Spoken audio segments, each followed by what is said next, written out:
साहब अस्सलाम वालेकुम, बहुत बहुत शुक्रिया आपके वक्त के लिए।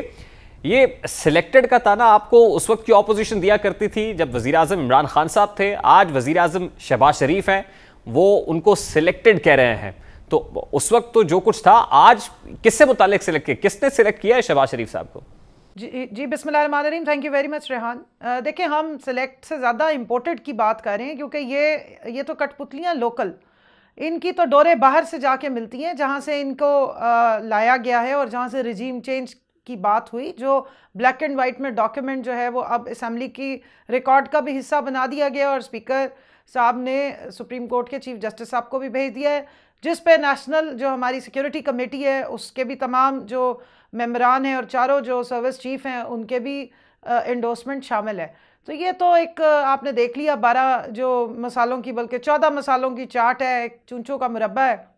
ये बात दुरुस्त है कि मुख्तलिफुल ख्याल, मुख्तलिफुल नजरियात, जमातें इकट्ठी हैं, ये 13 जमातों का इत्तेहाद है। लेकिन गुज़श्ता रोज़ इमरान खान साहब जब पार्लियामान में आए तो उस वक्त उन्होंने सिलेक्टेड का लफ्ज़ इस्तेमाल किया और उसके बाद फिर सोशल मीडिया के ऊपर जो ट्रेंड्स बन रहे हैं, अब अस्करी इदारों के जो सरबराहान हैं उनके खिलाफ बातें की जा रही हैं, तो उससे तो बैन ही वही हो रहा है जो उस वक्त पाकिस्तान मुस्लिम लीग नून कर रही थी और आप उसको मजम्मत कर रहे थे उस सब की, और आज वही पाकिस्तान तहरीक इंसाफ कर रही है।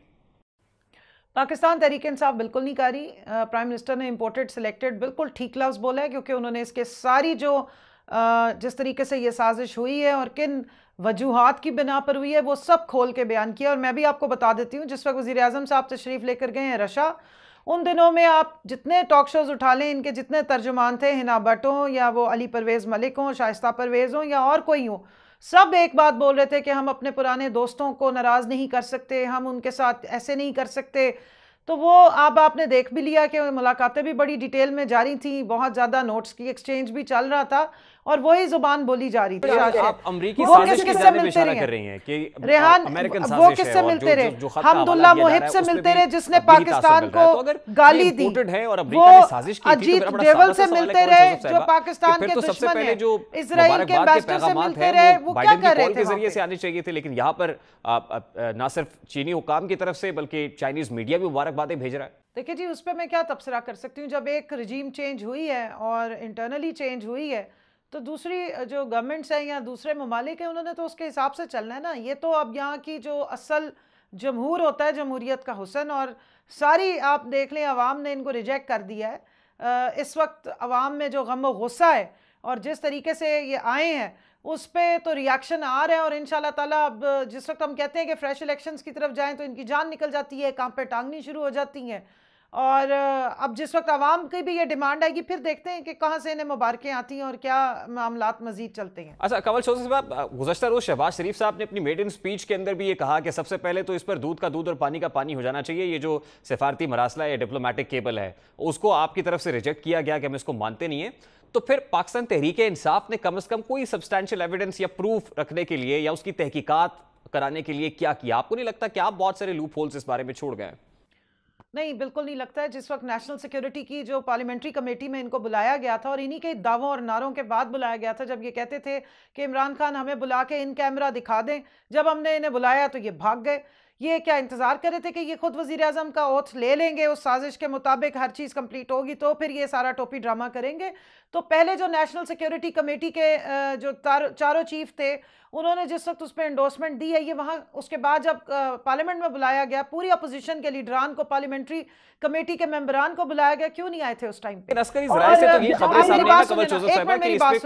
जो कमीशन बनाया हर सुप्रीम कोर्ट को वजीर आजम साहब ने कहा कि हम आपके आगे पेश करते हैं चीफ जस्टिस साहब ने, उस पर कोई नोटिस नहीं हुआ और सारे फोरम्स पे कहा गया। तो उससे तो ऐसे लग रहा था कि मरासला पीछे पीछे और लोग आगे आगे हैं, तो उससे कन्नी कतराने की मुझे समझ नहीं आ रही थी। ब्लेटेंटली उस साजिश को इम्प्लीमेंट होने दिया गया पाकिस्तान में। अब चाहिए जो मर्जी टोपी ड्रामा कर लें, अब तो इम्प्लीमेंटेशन हो चुकी हुई है। असेंबली में स्पीकर नेशनल असेंबली ने जब लहरा दिया उस टाइम पे कोई नहीं आगे बढ़ा। जिस वक्त एक मिनट मेरी बात सुन ले, डिप्टी स्पीकर साहब ने लहरा दिया, उससे कोई आगे नहीं बढ़ा। अब तो सुप्रीम कोर्ट में चला गया। इंसाफ हुकूमत उस वक्त संजीदा नहीं थी इंक्वायरी से मुतालिक, otherwise you would have consulted with general Tariq साहब बिफोर। जी बिल्कुल, हमने कंसल्ट भी किया था और हम बहुत संजीदा थे। इतनी बड़ी साजिश पे गैर संजीदगी हो ही नहीं सकती। अब इनका प्लान बड़ा क्लियर है क्योंकि ये साजिश के पिट्ठू मोहरे हैं और ये चाहते हैं कि इस साजिश को किसी तरह नल एंड वाइट कर दें। आप अपनी हुकूमत में रह के जो ये इन्होंने टैक्टिक्स करने हैं वो ये करेंगे। अब उस बेचारे डिप्लोमेट की आत्मा रोलेंगे या उसको बुला के इन्फ्लुएंस करने की कोशिश करेंगे। लेकिन मैं आपको बता दूं, इसकी वजह से एक और खौफनाक किस्म की जो लूप होल और रिएक्शन और कॉन्स्पिरेसी के एग्जैक्ट मुताबिक रिएक्शन आएगा और ये फौज में और अवाम में जो डिवाइड क्रिएट करने की साजिश की जा रही है इन सारे हलकों की तरफ से, उसको हम कामयाब नहीं होने देंगे। इसको कौन कर रहा है कंवल जोसेफ साहब? इसके पीछे कौन है ये जो हो रहा है?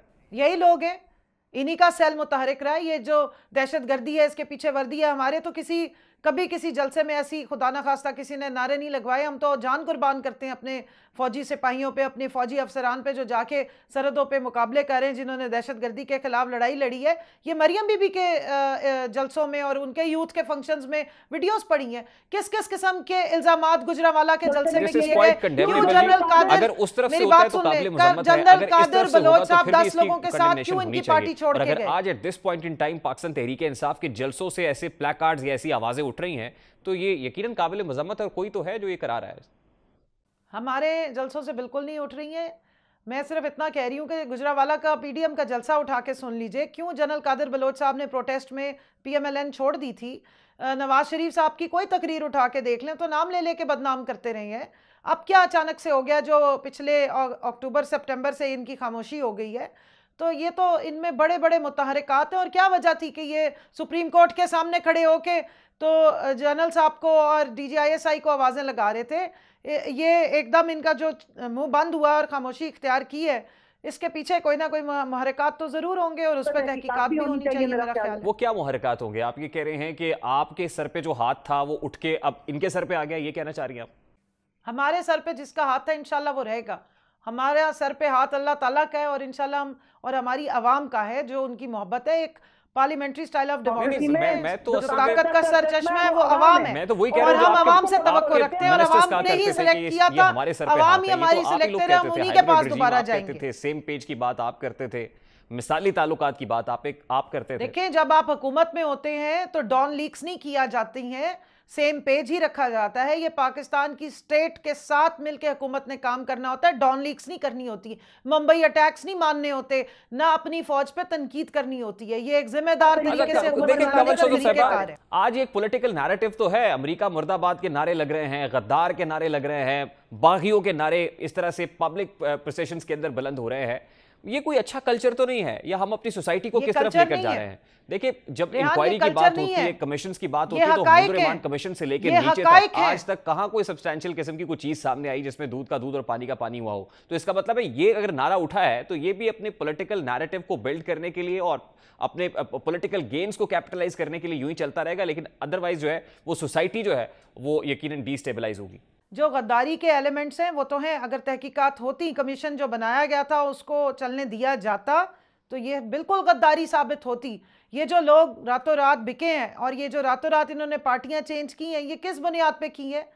कौन बोल रहा है कि 23 करोड़ में या 25 करोड़ में जिंदगी बड़ी अच्छी गुजर जाती? वही खवातीन और वही लोग जो यहाँ से गए हैं ना, उनको आखिरी 1 महीने में क्या तकलीफ हो गई। दूसरी बात यह कि सोशल मीडिया का दौर है। वज़ीर आज़म साहब ने तो पहले ये बयान कर दी थी। अवाम अब बहुत समझदार है, उन्हें एक एक चीज़ नज़र आ जाती है। जो साजिशें होती हैं, जो रवैये रखे जाते हैं। मुझे ये बता दीजिए, माजरत के साथ, इलेक्शन कमीशन ऑफ पाकिस्तान ने नई हल्का बंदियाँ नहीं करनी, सिर्फ हदबंदी करनी है। हल्के बन चुके हुए हल्कों के सिर्फ नंबर चेंज होंगे। आपने सिर्फ फाटा के जो 6 हल्के हैं उनकी नई हदबंदी करनी है, हल्का बंदी तो नहीं करनी है। ये तो 8 दिन का काम है। आपने क्यों जाके जो चीज़ आपको बताई नहीं गई थी उसको आपने 7 महीने बयान कर दी? आपको किसने कहा है कि आप अपनी इस तरह की रिजर्वेशन हैं उसी दिन में शो करें? और इसी तरह से मैं अदालत आलिया से भी पूछूंगी कि जब 63A का केस लेकर जाया गया सदारती रेफरेंस, तो उसको इतना डिले किया गया। अच्छा चले, फिर जब आप ये कहते हैं तो आप क्या कहने की कोशिश कर रहे होते हैं? यानी इदारों को कोई इन्फ्लुएंस कर रहा है? अगर अदालतें काम कर रही हैं, मैं जो कहने की कोशिश कर रही हूं, मैं तो बड़ा क्लियर बोल रही हूं। कर रहा है इनको? मैं बड़ा क्लियर बोल रही हूं। क्यों मरियम नवाज का ट्वीट होता है और अदालत लग जाती है? क्यों शहबाज शरीफ को आधी रात को जो है वो हर सूरत नो कॉन्फिडेंस खत्म करके और उनको वजीर आजम बनाना मकसूद है कि सुबह सहरी के टाइम तक जो है वो सारा चलता रहता है, हालांकि उसकी ऑर्गेनिक टाइम भी खत्म हो चुका था, क्यों आर्टिकल 5 पे तवज्जो और इंक्वायरी नहीं की गई? क्यों अदालत आलिया ने आर्टिकल 5 को ओवररूल किया? को नाअहल करता है रेहान साहब, मुझे बात करने दें, मुझे बात करने दें। अदालत उज़्मा ने आर्टिकल 5 से वही जजेस आज आपको काबिल कबूल नहीं? हमें बिल्कुल काबिल कबूल है, हमारे सर आंखों पे, पर सवाल हम पूछ रहे हैं मुकदमे पे कि आर्टिकल 5 की जब इंटरप्रिटेशन दी या रूलिंग दी गई थी और स्पीकर नेशनल असेंबली जो दे रहे हैं रूलिंग, उस आर्टिकल 5 को क्यों नज़रअंदाज किया गया? उस पर कोई तहकीकात की जाती ना, एक फेयर एनालिसिस होता, दोनों साइड की स्टोरी। शहबाज शरीफ को बुला के, बिलावल को बुला के रोस्ट्रम पे सुन लिया गया, तो इमरान खान को भी बुला के सुनना चाहिए था, उनसे क्यों अवॉइड किया जा रहा था? लास्टली जब से ये इत्तेहादी हुकूमत आई, ऑपोजिशन इत्तेहाद जो है वो हुकूमत इत्तेहाद के अंदर बदला है, तो मार्केट सेंटिमेंट काफी पॉजिटिव लग रहा है। वो जो डॉलर अंडर प्रेशर था, वो डॉलर जो है, रुपया अंडर प्रेशर था, रुपया मुस्तहकम हुआ है, डॉलर गिरावट का शिकार है, स्टॉक मार्केट की मंदी जो है वो कुछ बेहतरी के अंदर नजर आ रही है। तो ये सब कुछ हो रहा है और फिर पाकिस्तान मुस्लिम लीग नून ने अपनी इकोनॉमिक एडवाइजरी टीम जो है वो कॉन्स्टिट्यूट कर दी और वो नेक्स्ट बजट की भी तैयारी कर रहे हैं। तो आपको नहीं लगता कि अगर वो डिलीवर कर जाते हैं तो फिर बड़ा मुश्किल हो जाएगा आपका इस कैंपेन को चलाना मजीद? जी, मुझे बिल्कुल नहीं लगता। मुझे पता है कि मार्केट को किस तरीके से आर्टिफिशियली कंट्रोल किया गया 15-20 दिन सेंटिमेंट बनाने के लिए।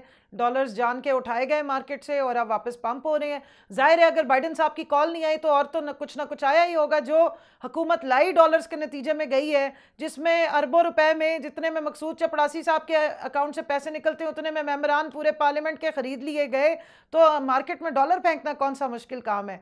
लेकिन मैं आपको इतना बता दूं कि दाल भी तैयार है और जूते भी तैयार है, सिर्फ बटने की देर है।